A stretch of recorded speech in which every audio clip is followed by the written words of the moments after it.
Kia ora koutou. So we're coming to the end of the year. It's a time of year where we look back and reflect on the year that's been. I found myself doing that this week, so I wanted to share some updates and just praise God for what He's been doing.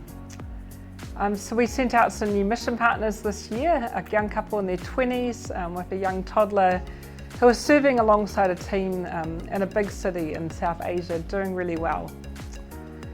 We also sent our first co-mission partners, Kumar and Kat, who are working in Nepal. We co-send them with Asia's CMS, and they're doing amazing work, planting churches, working in community development, leading Bible studies and teaching others. We also had 2 new staff start this year who discern with and support our mission partners, Bruce and Carolyn. Our youth missions enabler, Cassie, has been hard at work. She's been engaging with young people across New Zealand.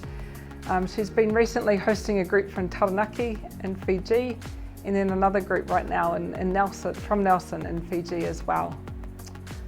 Alice has continued to work alongside churches in New Zealand who want to engage in cross-cultural mission here in this country.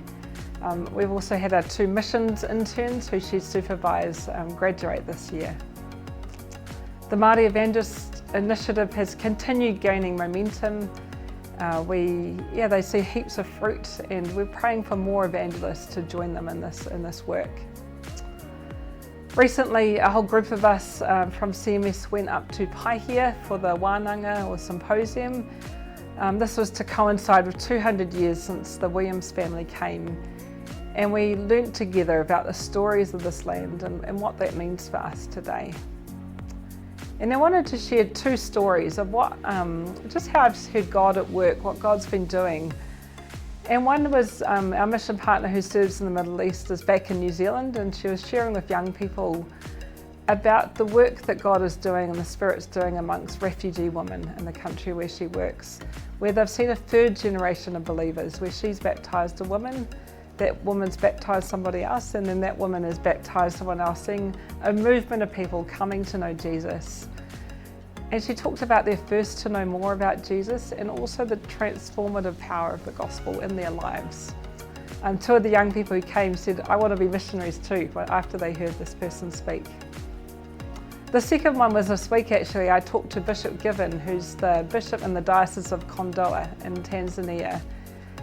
And he reminded me actually how much of the huge growth of the church there amongst people of no faith or from Muslim backgrounds has been in partnership with NZCMS and generations of mission partners who've served there.